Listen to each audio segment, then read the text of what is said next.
Pernah nggak sih kamu bertanya-tanya sama diri sendiri kayak, kenapa sih aku selalu merasa tidak berharga? Apa yang salah ya sama diriku? Aku pantas nggak ya dapetin kebahagiaan itu? Atau kenapa ya kok aku selalu merasa kurang?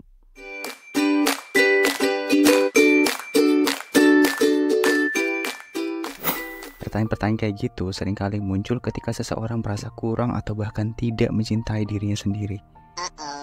Tidak mencintai diri sendiri atau rendah diri merupakan kondisi emosional di mana seseorang memiliki persepsi negatif yang mendalam terhadap dirinya sendiri, merasa tidak berharga dan sering merasa tidak puas dengan diri sendiri.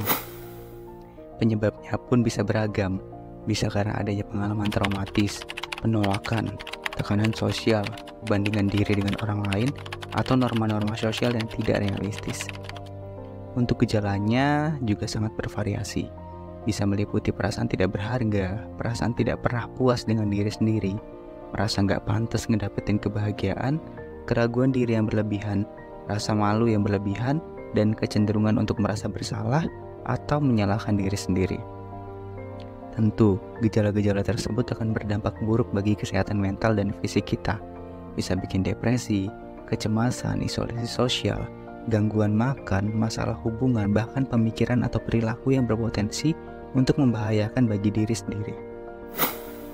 Nah, untuk bisa mengatasi masalah ini butuh proses yang mungkin memerlukan waktu, dan bagi banyak orang, dukungan profesional adalah kunci untuk memulai perjalanan menuju pemulihan.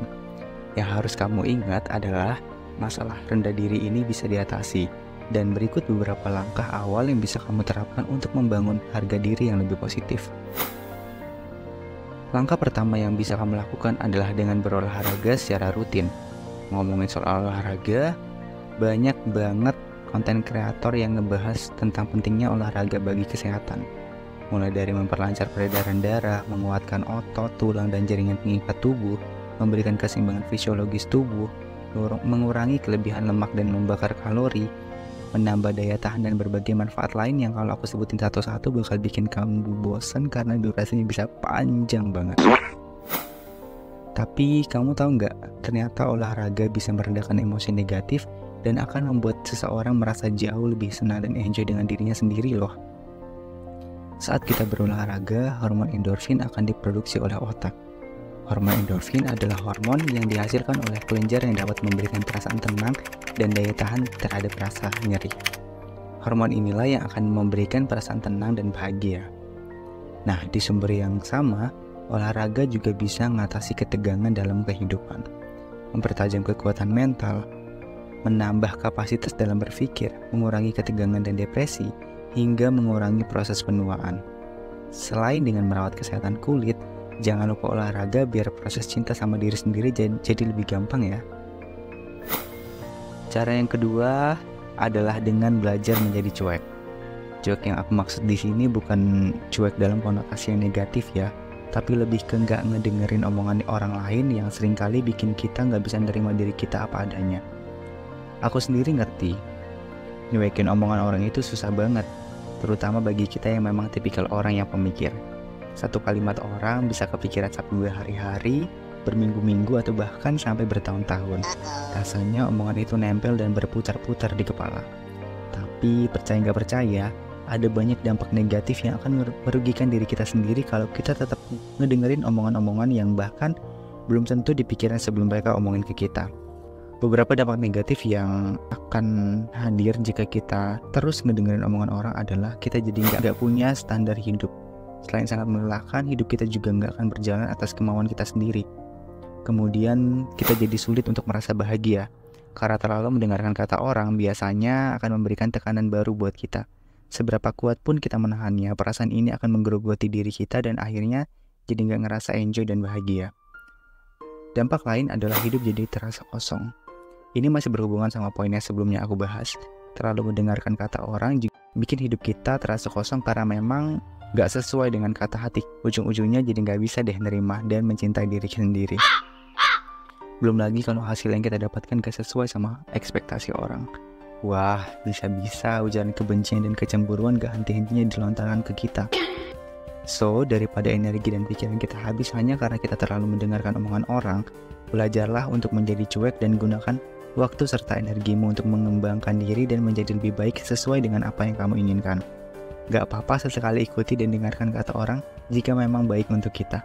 Tapi kamu tetap harus punya pendirian yang kuat kalau pengen beneran cinta sama diri sendiri. Nah, olahraga rutin udah, belajar cuek udah, langkah selanjutnya yang perlu kamu lakuin adalah menjadi contoh atau panutan bagi orang lain. Diri sendiri aja belum benar, masa mau jadi contoh buat orang lain? Harus banget jadi panutan buat orang lain. Wait, sabar. Dengan menjadi panutan bagi orang lain, secara nggak langsung kamu akan berbuat sesuatu yang bisa mengimprove dirimu untuk bisa jadi seorang panutan. Gak harus jadi Maudy Ayunda atau Cinta Laura kan untuk bisa jadi panutan. Cukup dengan memperdalam kemampuan diri, belajar memperbaiki attitude dan kepribadian yang lebih baik dari sebelumnya, belajar bersosialisasi dengan baik, dan memiliki motivasi untuk terus belajar hal-hal baru.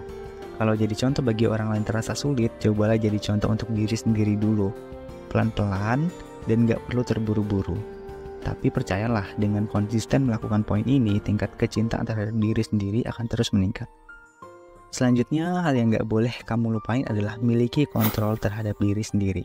Percuma kamu udah lakuin poin 1-3 kalau kamu masih gak bisa kontrol diri sendiri. Singkatnya, kontrol diri sendiri atau self-control merupakan kemampuan seseorang untuk mengendalikan tindakan, emosi, atau keputusan agar terhindar dari perilaku yang tidak diinginkan, meningkatkan yang diinginkan, dan untuk mencapai tujuan jangka pendek maupun jangka panjang. Jangan lakukan hal-hal yang akan membuatmu menyesal di kemudian hari. Kontrol emosi, pikiran, dan perkataan, serta setiap tindakan yang keluar dari dirimu. Self-control dapat membantu kita untuk, yang pertama, tetap fokus pada tujuan, menjaga kesehatan fisik dan mental, menjaga hubungan dengan orang lain, kestabilan keuangan, menjaga produktivitas, kesuksesan dalam berkarir, serta meningkatkan kualitas hidup di berbagai aspek kehidupan. Jangan lupa juga untuk menghindari orang-orang yang banyak menguras kesabaran kita, banyak nyakitin hati kita, banyak kamuflasenya. Di depan omongannya manis, tapi di belakang omongannya busuk. Di depan ucapannya baik-baik aja, tapi di belakang ternyata jelek-jelekin kita. Batasin diri dalam pergaulan yang gak sehat kayak gini. Belajar untuk menghindari orang-orang toksik tapi tetap dengan cara yang elegan. Caranya dengan menjaga jarak, ketemu seperlunya, bicara seperlunya, kalau perlu unfollow dan blokir bisa jadi opsi yang bisa kamu pilih. Setelah melakukan beberapa upaya, jangan langsung mengharapkan hasil yang sempurna ya. Selalu ingat bahwa ada banyak faktor yang memengaruhi hasil dan usaha yang telah kita lakukan. Kalau belum ada perubahan yang signifikan, gak masalah. Mungkin beberapa hal dalam diri memang gak sepenuhnya bisa dirubah. Poin selanjutnya yang bisa kamu lakukan adalah dengan menerima apa adanya diri. Bukan berarti kemudian pasrah dan tidak melakukan apa-apa lagi ya. Tapi lebih ke memahami bahwa usaha adalah hal yang selalu bisa kita lakukan, tapi memang hasil adalah hal yang tidak bisa kita kendalikan. Mulailah menerima diri sendiri dalam artian terima segala kelebihan dan kekurangan kamu dengan mindfulness. Dengan begitu, kamu bisa mengenali pikiran negatif tentang diri sendiri dan menggantinya dengan pikiran yang lebih positif. Hal yang bisa kamu lakukan adalah ubah pola pikirmu yang lama dengan berhenti mengkritik diri sendiri secara berlebihan, alihkan perhatian dari kekurangan kamu dan fokuskan perhatian serta tenaga kamu pada kelebihan dan kemampuan kamu. Selanjutnya, jangan lagi bandingkan dirimu dengan orang lain. Berhenti membandingkan dirimu dengan orang lain karena setiap orang memiliki perjalanan dan keadaan yang berbeda-beda. Kemudian, terima pengalaman masa lalu. Terkadang pengalaman masa lalu dapat memengaruhi cara kita melihat diri sendiri. Terimalah masa lalu kamu sebagai bagian dari perjalananmu yang bisa kamu jadikan sebagai pembelajaran. Dan yang paling penting adalah bersyukur. Hal yang gak boleh kamu lupain adalah bersyukur. Luangkan waktu untuk menghargai hal-hal baik dalam hidupmu, karena bersyukur bisa membantu kamu merasa lebih positif tentang diri sendiri. Proses menerima diri sendiri tentunya akan membutuhkan waktu, tapi ini adalah langkah penting yang bisa kamu lakukan untuk mencapai kesejahteraan mental dan emosional yang lebih baik. Ingatlah bahwa setiap orang layak menerima cinta dan penghargaan termasuk dirimu sendiri. Nah, 5 hal yang sudah aku sampaikan tadi nggak akan ada gunanya kalau kamu nggak mulai melakukannya dari sekarang. If you aim nothing, you hit nothing. Stop menunda-nunda, bangun dan lakukan sekecil apapun yang bisa kamu lakukan sekarang. Jangan menunggu motivasi dulu baru bergerak. Mulailah sekarang, bahkan saat kamu sedang tidak termotivasi. Tetap semangat dan istirahat yang cukup ya. Gimana? Udah siap bendaran cinta sama diri sendiri belum?